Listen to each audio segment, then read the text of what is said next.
Welcome back, Patriots, for another episode of the Bald Brad Show, where we break down all the major news that you need to know about heading into your workday, your weekend, heck, when and ever. We give you a holistic view of the news to make sure you're thoroughly equipped with what the heck is going on, not just domestically, but also in the world. And we got a lot of news to cover because there was a big weekend, a big old weekend. And honestly, for an Easter Sunday, some really, really great news and a lot of rumors coming out about Donald Trump over the weekend that he was going to Walter Reed Medical Center. Buckle up, folks. It's good to see you. If you could support us by hitting that like button when you come in and you hear this, look, we're a small channel and it's up to you to help us grow here, folks. So we need your help with that. With that being said, let's jump into the news. So nearly 48 hours, an American evaded capture by scaling a tall ridge and hiding inside a mountain crevice as Iranian forces who were promised a reported bounty worked to close in on his position. This thing was wild. So you remember there was the one fighter pilot that was rescued. This was the one that everybody was looking for. While much of the rescue effort for the downed U.S. weapons system officer remains unknown, newly confirmed details from President Donald Trump and unnamed U.S. military officials are beginning to shed light on the daring mission that quickly became the Pentagon's top priority. After the F-15E fighter jet was struck in southwest Iran, both the pilot and the WSO ejected. The pilot was found and rescued in broad daylight after U.S. forces operated over Iran for 7 hours, and President Donald Trump revealed in a statement Sunday morning the rescue of the weapons system officer, on the other hand, proved to be more challenging. Described as a highly respected colonel, the weapons system officer, who was seriously wounded, was rescued deep inside the mountains of Iran, while Iranian forces were looking for him in big numbers and getting close, according to Trump.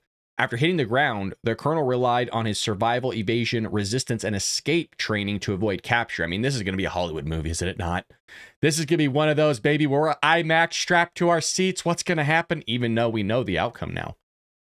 Well, the officer, who is equipped with a beacon, a device that sends encrypted distress signals via satellite to rescue forces, was being monitored by the president, Secretary of War Pete Hegseth, and other officials during the rescue operation, which maybe is why Trump canceled all his stuff over the weekend, where all these freaking psychos were coming out, oh my God, Donald Trump's at Walter Reed because he canceled his schedule.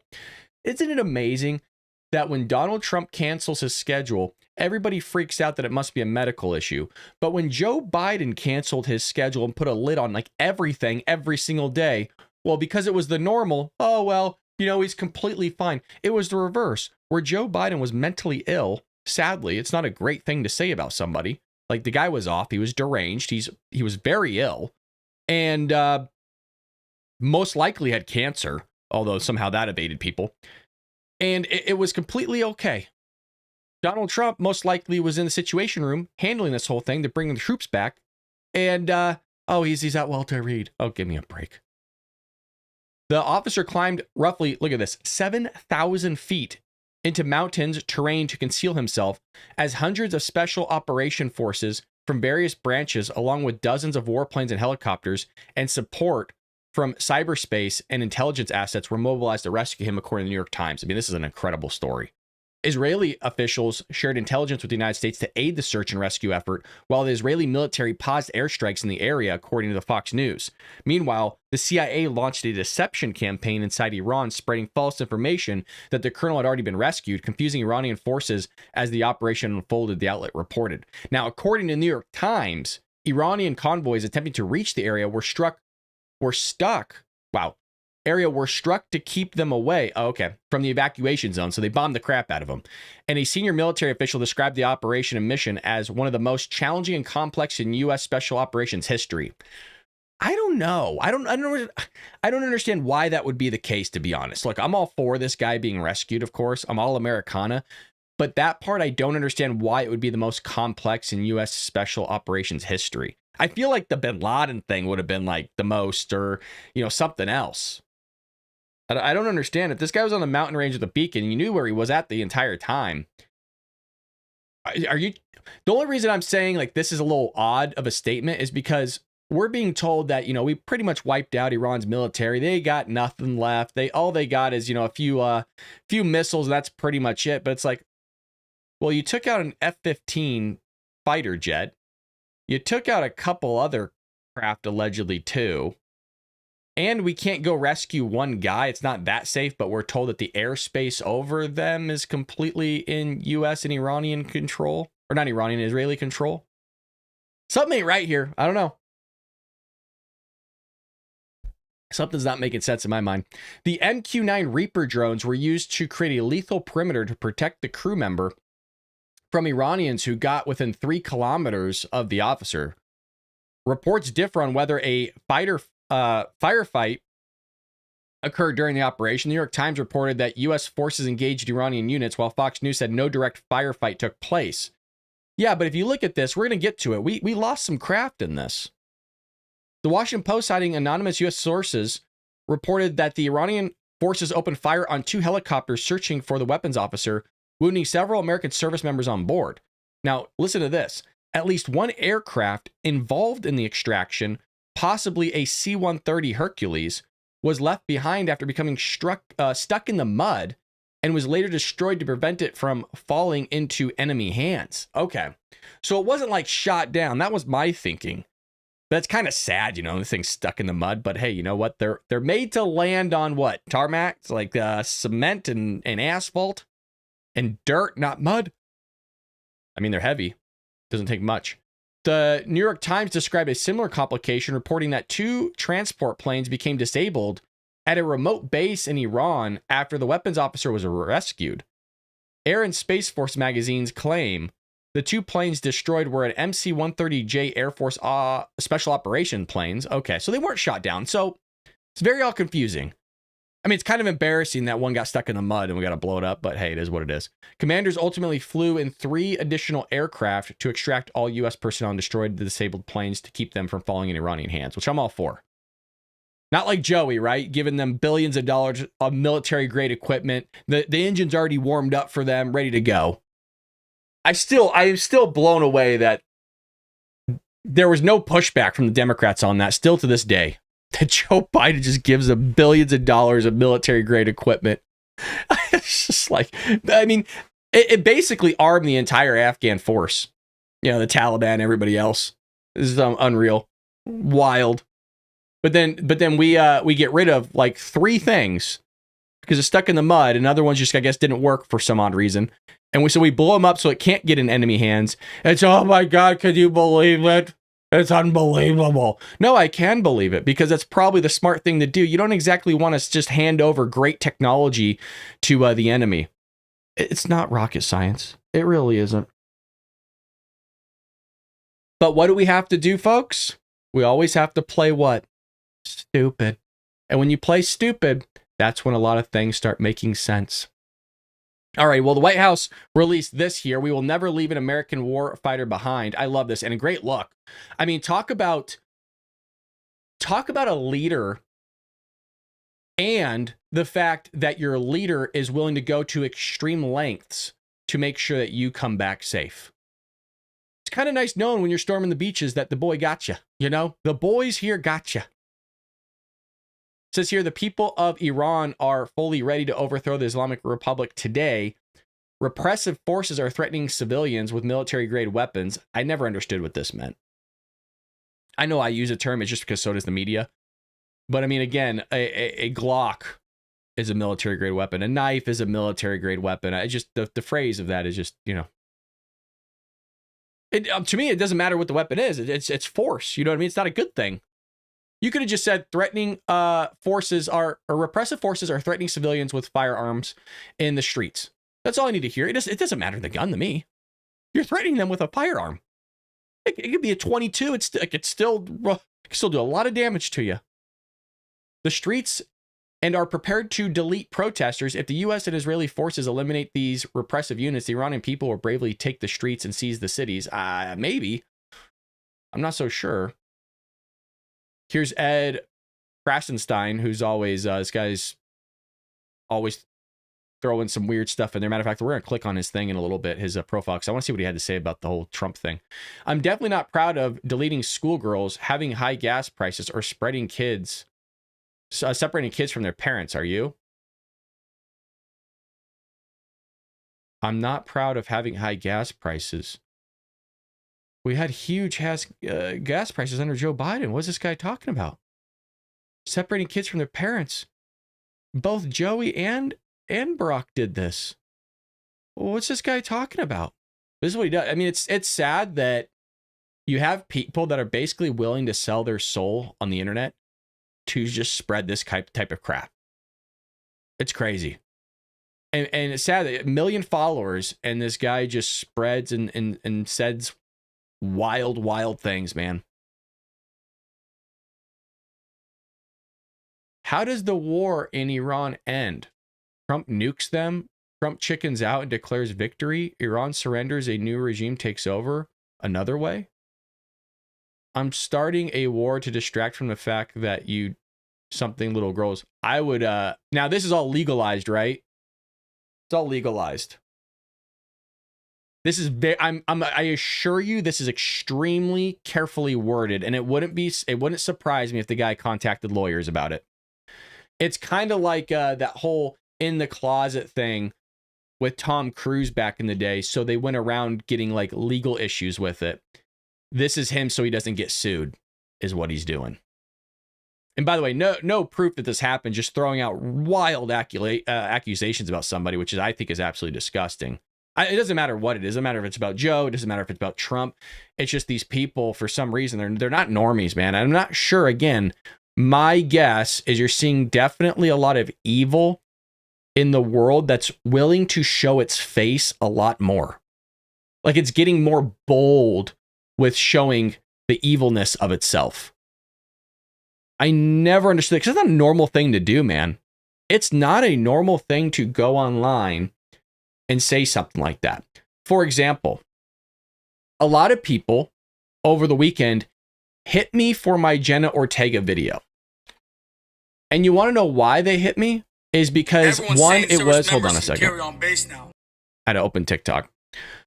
One, it appeared to be, and I did this on purpose, it appeared to be like celebrity controversy, like Jenna Ortega controversy. That was the goal of it. And I admit that the goal was, oh my gosh, tapping into celebrity gossip. Now, everybody in my channel knows I'm not into celebrity gossip. So for those that know me, would have been like, oh, this is weird. Brad never does celebrity stuff. So what's this all about? Well, if you watch the first 70% of the video, which I will show you in one moment, it definitely sounds like celebrity gossip. But that's not what I'm curious about. I could care less. It's the end. And because now you can't even get people's 1 minute attention to get to the actual meat of the argument, and I want to see if you could spot it out. You're a grown man. What are you doing? What do you care about a relationship? Blah, blah, blah. It's like you completely missed the point of the video. And now we're in the realm of the fall of the education system, which I'm not going to get into again, of, oh, gee, that's a little weird that people can't understand context of a video that's 1 minute long. Here you go. Hold on. I got to mute it. How do you do it? Now, but now, did you all see this? Jenna Ortega is trending right now, but not for a movie. It's because of who she was recently spotted with. So there's these rumors going around that she might be dating this musician. And now his past is getting a lot of attention online. People are bringing up old controversies, including artwork and moments from years ago that some say were linked to extremist imagery. He's responded to some of it, saying he didn't fully understand what he was doing at the time and that he regrets certain things. But now it's blown up again because of the connection to Jenna Ortega, which is a massive celebrity. And to be clear, she hasn't confirmed any relationship publicly. Still, it's one of those situations where the internet starts digging and suddenly a personal moment turns into a full-blown controversy. So now the question is, does someone's past define them forever? Because we've seen this time and time and time again. Or can people move on from this thing they've already addressed? Let me know in the comments section. Appreciate you. Gee, it's almost as if I was giving you context on a trending story about what the media and everybody else is talking about, and then I give you the banger at the end on what I'm concerned with of, gee, I don't know, the purpose of the video Do we allow people to grow from past mistakes or condemn them forever? I could care less about who Jenna Ortega is dating or with or married. I can care less. This is a situation in which we constantly see people's past being brought up and doing some sort of PR hit job on them. Even though they've acknowledged what they did in the past was wrong, they corrected their mistakes and they're moving on. How many times have we seen that? Which is why in the video you bring up it happens time and time and time again. Not defending the guy. There's a big question for society here, and I'm going to say it again. Do we allow people to grow from past mistakes or condemn them forever? Now, I understand it's very subjective and in a sense, situational. You could do a pretty heinous crime. It doesn't mean that, it's something you just kind of let go. But if you did something stupid or said something stupid in the past, yeah, maybe we need to sometimes just let it go. That was the purpose of it. But what I'm finding it's quite interesting is this video is 1 minute and 2 seconds. And people can't even get to the actual meat of the question at the end because it doesn't make sense to put the question at the beginning because then you already know what the whole video is. You got to keep people wanting more. So anyways, how many views does that have? I think it has 180,000 views, just a little bit, I guess. So there's that for you. Wild, right? Wild, wild, wild. I'm not the same person I was 20 years ago. Yeah, none of us are. And by the way, we're not going to be the same person we are 20 years from now. Do you know what I mean? We've aged, we've grown, we've read, we've learned, we've watched, we analyzed, we observed. We've done so much stuff. We've all done stupid. I mean, oh gosh, especially me. Everybody's done and said stupid things before. And then you look back and you go, wow, that was a really dumb thing to say. Which, by the way, for the longtime Baldies, you guys know that's one of the reasons why we started the show was for myself to look back and see how I've changed politically, my viewpoints in life. Why did I act that way? Why did I say that? Oh, that's cringe. Oh, I'm glad I learned from that. That was a really dumb thing to say in front of 100,000 people, something like that. I'm a big believer in second chances. I love giving people multiple opportunities. It depends on the severity, obviously. Most things in life aren't that severe. Do you know what I mean? There's a lot of severe things that happen. Most of the mistakes we make aren't utterly severe and are totally fixable. If you say something stupid, who am I to judge you? If you've done something stupid, who am I to judge you? I'll discern between right and wrong, good from evil, but I'm not here to judge. I'm here to discern. Anywho, all right, let's get to some more news here, folks. If you had a good weekend, let me know. Hopefully you had a nice Easter Sunday. Christ is risen. Always love it. All right, I want to get to some good stuff. So Trump, speaking of Easter, Trump issued a pretty hardcore warning to Iran yesterday, and man, people weren't happy about it because it was happening on Easter Sunday. Oh, I just realized the chat's not up. I turned that off because I had to record some videos this weekend. Hold on a second. Let me go through these. Split screen. My split screen's all messed up here. There we go. That was weird. Oh, my split screen's all messed up. We'll do this live on air. I apologize. A little unprofessional. Hold on, what else we got here? All right. There we go. Okay. So Trump issues the most blistering ultimatum to Iran in history. Look at this. On Easter morning, President Trump issued perhaps the strongest threat to the Iranian regime that he has ever put forth. I actually agree with that. Yeah. Oh, dude was heated as he warned that they had better open the Strait of Hormuz. Here we go. Listen to this. And I apologize, folks. There's a cuss word here by the president. I'll try to read it in his voice. Let me take a swig of coffee and we'll do the Trump impression. Tuesday will be a power plant day and bridge day, all wrapped up in one in Iran. Trump stated, clearly targeting those vital infrastructure pillars. There will be nothing like it. Open the fucking strait, you crazy bastards. Or you'll be living in hell.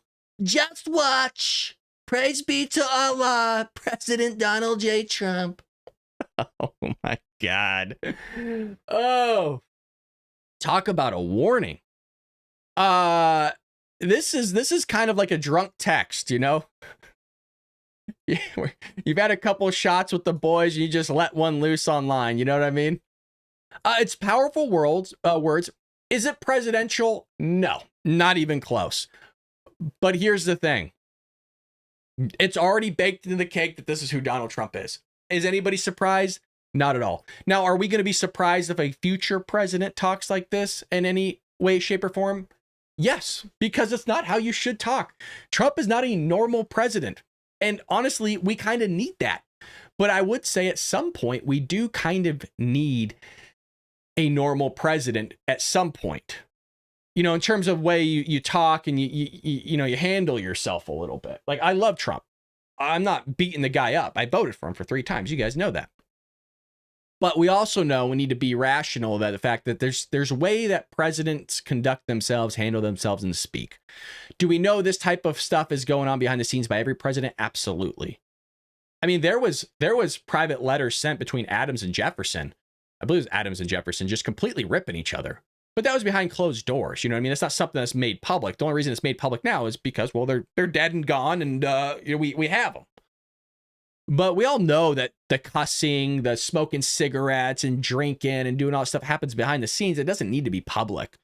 So this is something that could be sent via back channels, I suppose. I don't know. But here's the thing. They got till tomorrow. And I think tomorrow by 5 p.m. Pacific Standard Time, if I have it correctly, or else there's going to be some big boom booms, allegedly. So in mid-March, Iran claimed to have formally closed the Strait of Hormuz, which is a 21-mile wide choke point through which, get this, 20% of world's oil flows. And almost as if other countries don't care, which I really do find odd. Really, really odd. Because from my understanding, it doesn't exactly directly impact us. It will in some way, shape, or form because of the markets, and people react to the markets, so it does affect us. But I mean, in terms of oil itself, this is mostly for like Europe and other countries.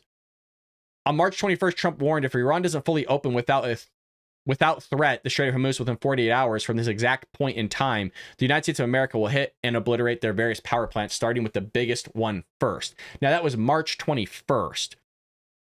That didn't happen. So now he issued another one. And he is right in this tweet here that he said, where he called them crazy bastards. Yeah. Because if you start hitting power plants, you really start affecting the civilians there, which you don't want to do because it's not necessarily their issue. It is. You kind of want them to rise up and take over. But at the end of the day, power is extremely important for people's livelihoods. You take that out, and we talked about this in the past, things go south for society real quick, and you start leading to, actual unrest. Now, when you get into this, though, there's some legal stuff that is surrounding this. So the West has viewed the Strait of Hormuz as a non-negotiable strategic priority, consistently meeting Iranian threats with a policy of freedom of navigation enforced by military might. Now, the president for this response, was firmly established during the tanker war, 1984 and 1988, when Iran began mining the waterway and attacking commercial vessels. The U.S. launched Operation Earnest Will, reflagging Kuwaiti tankers and providing direct naval escorts to ensure global oil flows remain uninterrupted. So it's clearly been an issue for quite some time.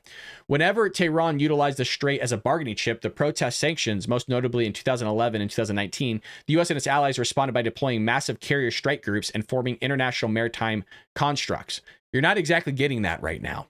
So things could be a lot different if, what's the key word there? U.S. and its allies responded. The legal basis for these responses has consistently relied on the UN Convention of the Law of the Sea, which limits sovereign interference in international transit. Historically, an Iranian attempt to disrupt the roughly 20% of world's oil supply has been characterized by the West as not merely as a regional dispute, but as a global economic provocation that justifies direct military intervention against Iranian naval infrastructure. Now, there is, I guess, a legal thing regarding bombing plants, like, electrical plants, grids, stuff like that, because it goes after civilian stuff, people in some way, shape, or form. I don't know too much about that, but something for you to do a little light reading later on in the day for yourself. Other news here that's also trending is going back to the moon, which is quite interesting because a lot of people think we didn't go to the moon at all. Now, I believe we did go to the moon. I do think we drove vehicles on the moon, and I do think we walked on the moon. I think we put human beings there. I love conspiracy theories. I love hearing what people don't believe it. Hey, you can have your own opinion. I ain't judging you. Look, I listen to Alien UFO podcast all the time. I just watched S4, the new movie that came out with the talking of Bob Lazar's story. I just watched the Joe Rogan podcast for like 3 hours with Bob Lazar from beginning to end. I love that stuff. Doesn't mean I necessarily believe in it, but it's fascinating. So these astronauts are going around the moon. They're not landing on it. It's kind of more or less testing of equipment, things of that nature, gathering some experimentation, and bringing the boys and ladies home. Astronauts reveal something no human has ever seen on the far side of the moon. So I'm curious on what they got here. 4 days into the Artemis 2 space mission, the crew captured a stunning photo. The image, which features the Oriental Basin, marks the first time the entire basin has been seen with the human eyes, according to NASA. Interesting. So history in the making. In this new image from our NASA Artemis crew, and I'll zoom in for you, you can see the basin on the right edge of the lunar disk. The mission marks the first time the entire basin has been seen with human eyes. Interesting. Let's take a little peeky here. That's it. Where's the basin? Isn't this what we look at every day? The hell are we talking about here?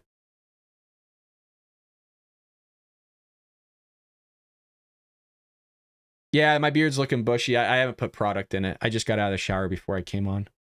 What the hell is this? Okay, well, I don't know what I'm looking at here. I know I see a moon. The photo of the moon was released just days after the crew of the Artemis 2 shared spectacular images of Earth. Oh, look, these are cool. Look at this. All right. It's the Earth. Hey, it's round. I was told it wasn't. I was told it's flat. Any flat earthers in the chat, you weirdos? All right. Well, that's kind of a downer. I was expecting something cooler. Like, hey, we saw the aliens or something. I don't know what I was looking for. Anyways, that was it. That was the headline, that we saw a basin. I wasted your time.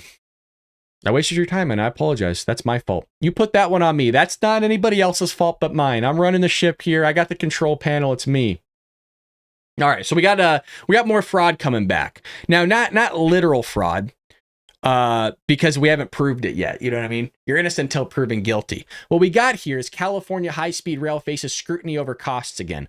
Did you notice that this article or this trend, mind you, this is not me picking it. This is happening on X that's trending. It comes up, what do you guys say, like once every 3 months, once every 2 months, this trend hits back again? So we're going to talk about it once again. In 2008, California voters approved roughly a $10 billion in bond for high-speed rail because they're idiots. That's why. Idiots. A lot of them. $10 billion for high-speed rail. Try like $128 billion now. Anyways, this is for bonds.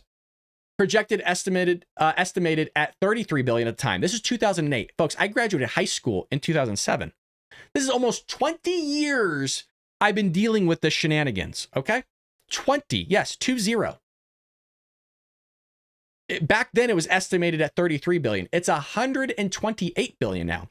Aiming for trips under 3 hours by 2020. This thing was supposed to just take you to San Francisco to Los Angeles, which a ton of people aren't doing. It's not like a daily commute. It now carries a $126 billion price tag. 128, come on, let's get the right number. With 15.5 billion already spent, mostly on a 119-mile Central Valley stretch, set for partial service around 2033. Partial service. Oh, great. Who the hell wants to take a high-speed rail for partial service? Cool, we dropped you out in the middle of the desert. People forget California. There ain't nothing here. Most of this train ride is desert. I've driven across the country. I'm talking from coast to coast. I've driven from the West Coast all the way to the East Coast and back. And I've also driven up the coast of California. There's not much. Do y'all remember when Joe Biden wouldn't shoot the Chinese air balloon out of the sky because he didn't want to, he wanted to protect civilians, and then we were all dumbfounded because the majority of America is just wide open landscape? Oh, I don't want it to fall on somebody. What the hell are you talking about? There's nothing around. Go out and touch grass. Go drive out just a little bit. It's not going to take you far. And look around. There's nothing. What are you talking about? It's kind of like that guy that was windsurfing that we saw last week, and he crashed into a whale in the middle of the ocean. That's just meant to be. You know what I mean? like it's like an asteroid falling on you, or a comet, or whatever the hell you call it, the one that comes out of the sky. You know? I mean, what are the odds? And if that thing takes you out, everybody has to look around and say, look, it's your time. It was meant to be, because the odds of it happening are astronomical. Well, look at this. Here's what supporters of this thing are saying. People are still in support of this. Nothing's been built. They just put down rail. And I'm talking like a few months ago. It took them almost 20 years to put down a piece of metal. And don't act like it's this whole like multi-mile stretch of rail. That's not what I'm talking about here, folks. It's not multi-mile. Look at this. The supporters point to 16,000 jobs and economic benefits. Really? While critics like Representative Vince Fong, there's a name for you, decry it as a government waste. Especially after $4 billion in federal funds were clawed back amid overruns and lawsuits. Yes. So Rob Schneider's getting in the mix here. Great old Rob. And according to Elon Musk estimate, if Democratic fraud was completely eliminated, no Americans making less than $500,000 would have to pay taxes. I don't know. Would that be true? There's let me see if I can. There was an article, and I don't think I can find it. Let me see if I retweeted it really quickly. Un momento. There was a New York Post front page, and this was back in January that was posted, and I didn't retweet it, that talked about the fraud and how much it was. And it was like, I think it was 9 to 10% of our entire budget was fraud. I'm not saying there's a ton of truth to this, but we'll see. I'm willing to guess the amount of Democrat fraud could easily be half of America's $38 trillion deficit. It's not unlikely that every problem we have could be solved with money looted by the modern era Democratic crime cartel. I think that the California high-speed rail nightmare is the probably quintessential example of government waste and mismanagement. You say this needs to stop. Needs to stop. Congressman Vince Fong, a Republican from Bakersfield, sits on the House Transportation Committee. He says that when California voters first approved high-speed rail, the promise and price tag were more marketing campaign than realistic projection. We're now You knew it was bad when you get a piece of crap animation like this, right? You knew the money's going to be wasted automatically. You look at this paper stuff. I got kids in high school that can do this. What is this? in 2026. There are no trains. There's no track laid. It's a complete bait and switch. If I vote for a mansion in Malibu by next year and someone says, actually, you know what, in 5 years, we're going to have a doghouse in Modesto, how do things go so off the rails? The business plan that was put out in 2008 was very theoretical. You know, this is what we think is going to happen. And it became very clear that they didn't have the specifics worked out. I think that the He's not wrong. He's not wrong. What does this guy have to say? California doesn't have enough money to finish building a high-speed rail system. Of course. Now, are the funds there to complete LA to San Francisco? The entire amount of money we need, not there today. But do we believe we can get those funds to get the project done? Absolutely. Because you got idiots. You got a bunch of idiots that are willing to hand over their own money for a project that's completely fraudulent. Do we believe that we could rip you off? Yeah, no problem. That's basically what he's saying. Just listen to it, right? I put a little bit of pizzazz on it, but it's really not far off. Listen carefully. This is what you need to do when you hear people.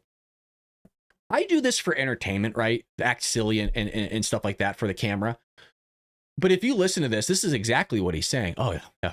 Well, we could rip you off if we really wanted to. I mean, we've done it, right? We're just trying to see if we could do it again.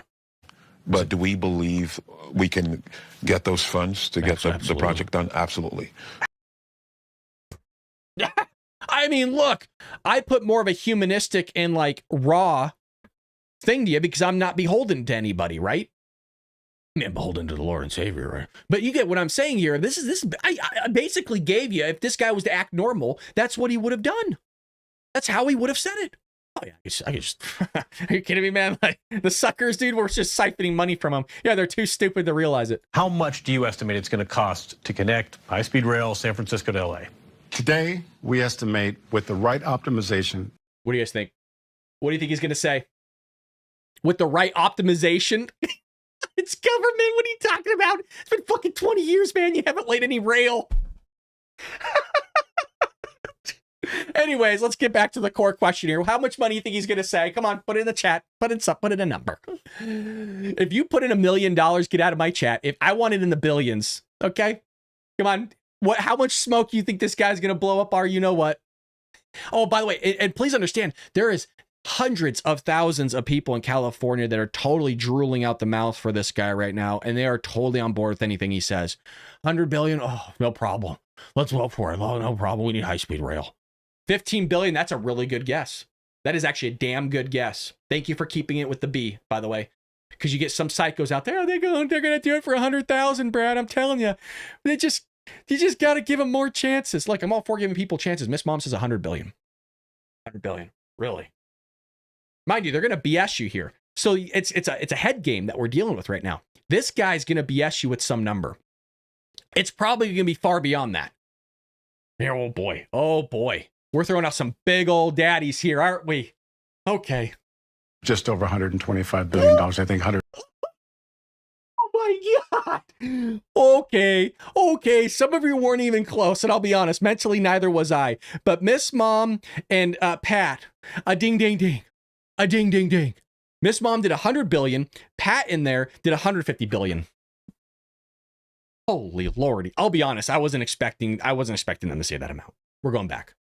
Today, we estimate with Cost to connect high-speed rail San Francisco to LA. Today, we estimate with the right optimization, just over $125 billion. I think $126 billion is the current estimate for that. That's more funding than Amtrak has received. I thought he was going to give us the overage. Like, how much more money do you need? Not the total. We already knew that. You cheaters. Is that what you knew? You knew that he was talking about that? Is that what it was? I thought he was going to give it the over. Like, oh, you know, yeah, we thought it was going to be 126. It's going to be 180 now. Yeah, sorry. That's going to be $1 trillion. Let's get real. If we're going to act stupid, let's just act really stupid. It's $1 trillion. In its history, and still leaves a shortfall of roughly $90 billion. That's a big gap to fill. It is a big gap to fill, but again, we have an understanding of how to get there and to fill that gap. A gap. As we speak. Yeah, you're going to rely on people's ignorance and take their money. That's what you're going to do. They've been doing it for so long, folks. The Democrat Party knows how to swindle people so well. They know how to pickpocket you like you never seen. And it's so funny. They complain about Donald Trump's war. They'll complain about anything other than the actual fraud that their party's committing. I'm not saying Republicans aren't. It's just way more in the Democratic Party.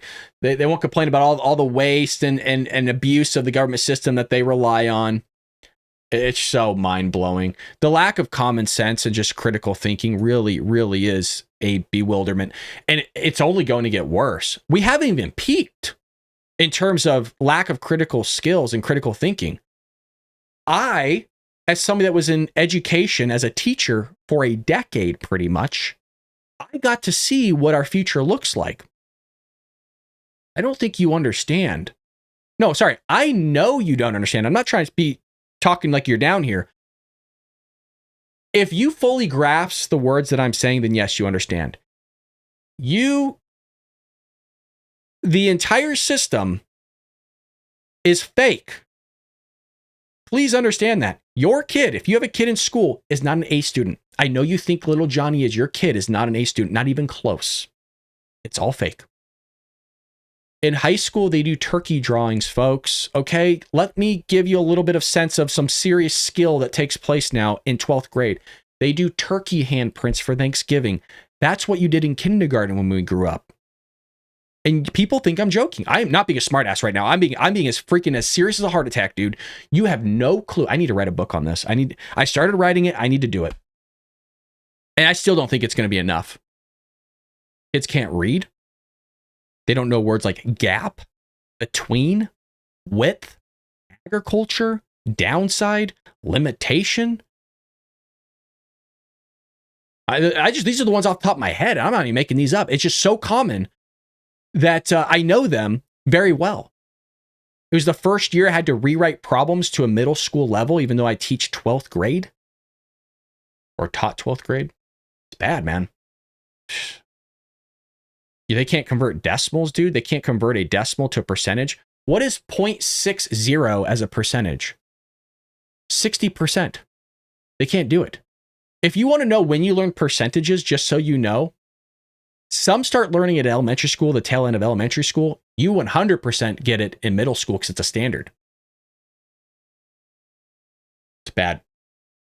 They don't know what proportion means. That one is literally a state standard in middle school. You have to know what proportion means because you're taught it. Anywho, alrighty, where are we at here? So the whole purpose of me bringing that up is the critical thinking skills is out the window. Which when you lower the bar of critical thinking skills, that's when people are able to determine long-term growths or outcomes and all the variables that are associated to it of the ramifications of what could happen and most likely will happen, which flaws their decision-making skills or is a flaw in their decision-making skills. And so all of us have to deal with those decisions that they're voting for that now is just taking money out of their pocket. Even if you're telling them, hey, this is bullshit, man. This ain't the real deal. This is really, no. You're being ripped off. They're going to think they know better.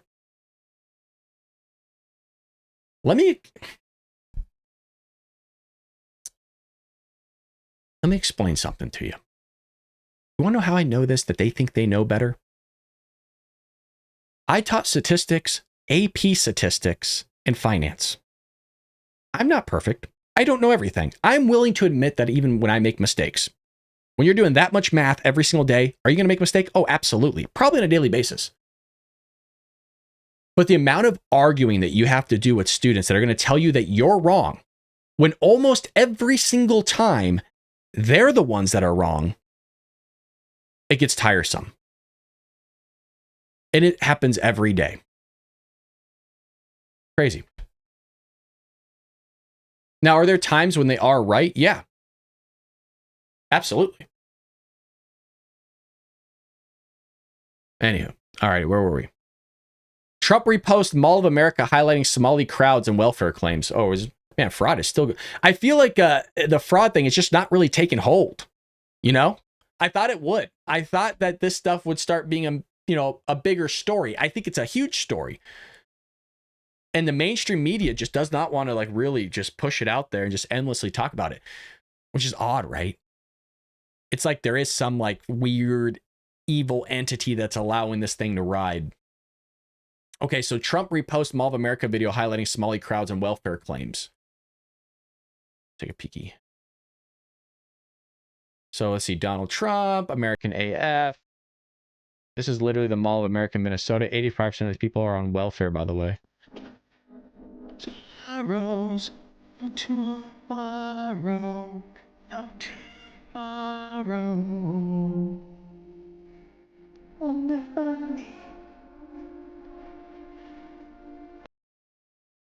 And something never happens and I'm meant to never do. Yeah, that's crazy. You want to know something that I found out recently, and I didn't know this up until 3 weeks ago? Did you know that college students have no clue about assimilation? I bet you didn't know that, because neither did I either. They don't know about assimilation in college. And I did not find out that they don't teach you about assimilation. So when you ask about people coming to this country and assimilating to a culture and really being vested in it, they don't know what you're talking about. It blew my mind. So everybody knows this, that when you come to a country, You come to that country because you love everything, not everything about it, but you understand most of the things that are about it. The American dream, our culture, our society, what we've created, our value system, our foundation, everything like that. And then you left where you're coming from because you didn't like it. And so you assimilate into the country of which now you are a part of. That is not a thing anymore. And by the way, it's difficult for people to do that don't even understand that that's supposed to be a thing in the first place. And that's why you need to have a certain level of migration that is capped. And honestly, there should even be pauses in migration or immigration, because you need to give that specific group of people time to assimilate. And it doesn't just happen in a year, man. You're talking a long time. And when you start bringing in a massive amount of people, that assimilation starts to get watered down and virtually has no effect whatsoever. And that's why you're seeing this huge problem. It ain't going to be fixed, guys. I've come to the conclusion, and I could be wrong, and I pray that I'm wrong. I've come to the conclusion that, you know, that whole idea where I said that we're an outgrowth of a republic and that, you know, we're doomed, blah, blah, blah. I don't think there is recovering from this. You have so many people that are here in our country, both legally and illegally, that do not and have no intention of not assimilating into this country, our creeds, our value systems, that I don't think this country is ever going back. I mean, we thought that vote for Trump, I think it's so bad. And those cultures are starting to have their own little hubs, right? If you'll have like little Tokyo here in LA or little Saigon or whatever, they're taking over states now. And Americans are just completely cool with their country being invaded and completely overran. That's sad. Luckily, I probably have about, we'll get really generous here, 40 years left on this rock for myself. I might live long enough to see the fall of the Republic, but I think it's going to happen. And I fully believe that. Some other stuff here. California fuel prices are going through the roof. Check these bad boys out. And it's funny. Oh, we're going to blame Donald Trump. Or bad man. Yeah. Okay. It's always Trump's fault. Yeah, we get it, buddy. Okay. You got a mental disorder, which is very sad. Now, is partially this his fault? Yeah. At least, see, I admit it.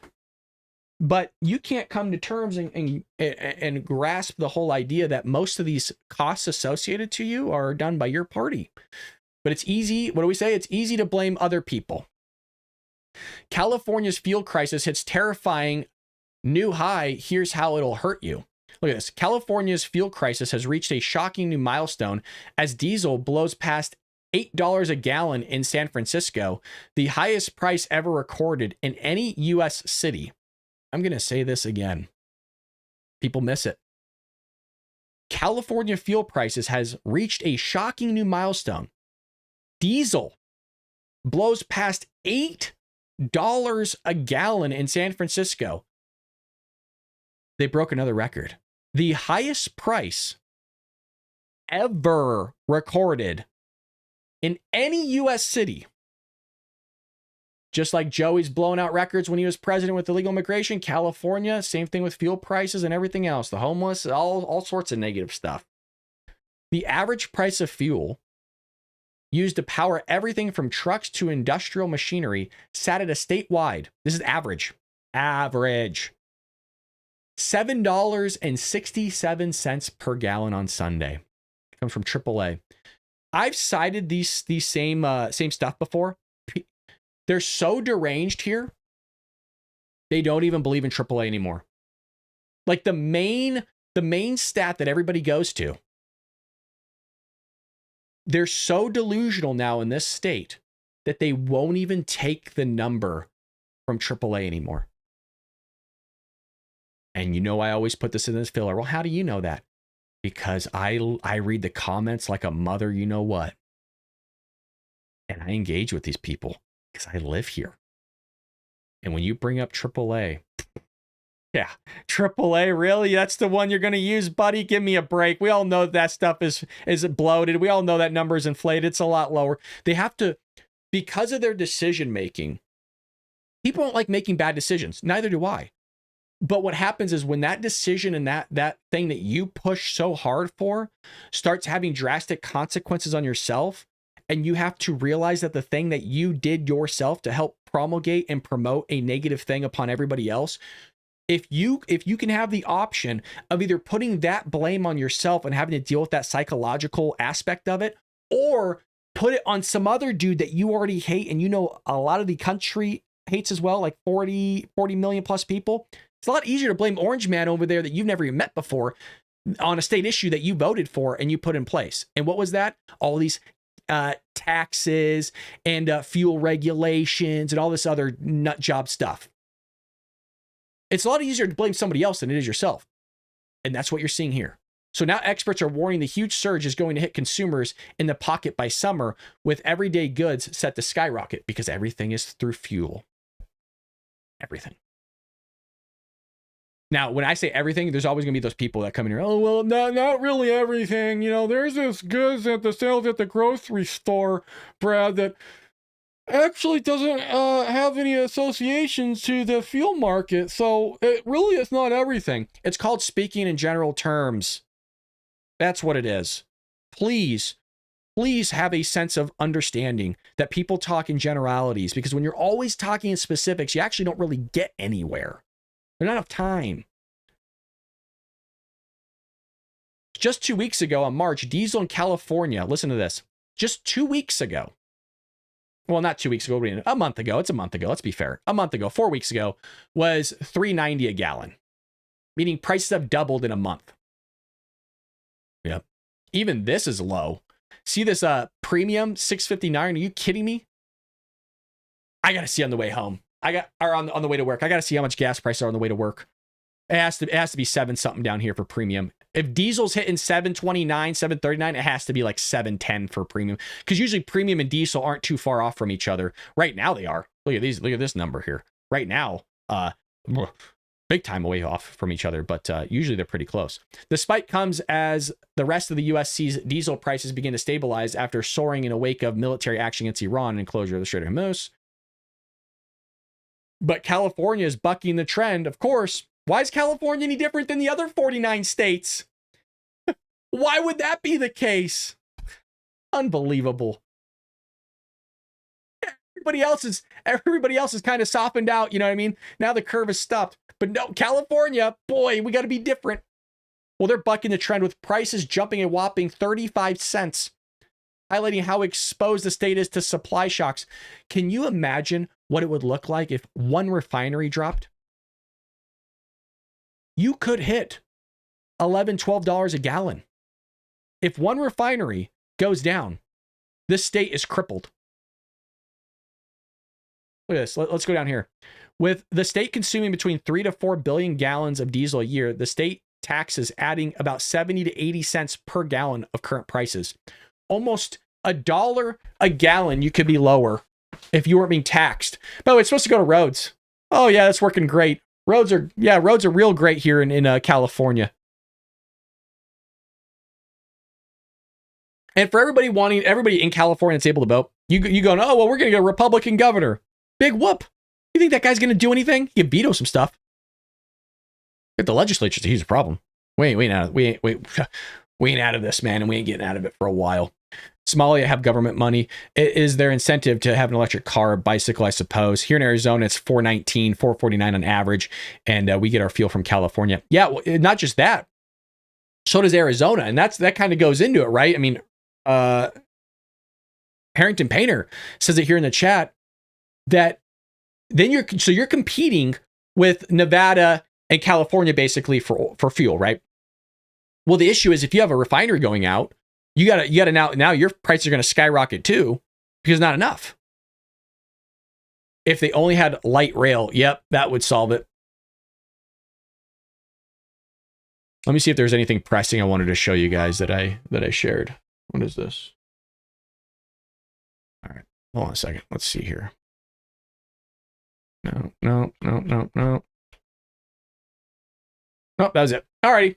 Well, that's the end of today's episode, folks. I hope all of you had a lovely weekend. I hope you had a nice Easter Sunday. Make sure you follow me on all platforms. We're on Instagram, Facebook, X, TikTok, Rumble, YouTube.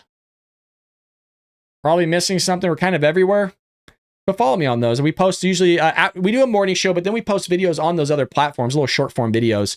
That's usually about breaking news. So it's always great to follow me on other platforms or hit that notification bell, because when I do a short, it's usually like breaking news or it's some worthy news story that you probably want to know about. Anyways, hope you have a great day. Pray for this country. Pray for Donald Trump. Pray for peace and pray that we figure this whole thing out, because we're supposed to be done with Iran already. It's been 4 weeks. We need to get out of there. So hopefully this thing gets figured out, because honestly, I don't want this to turn into another 20-year thing. Let's figure it out, Mr. President. Let's get the boys back home and figure our own ish out. Appreciate you.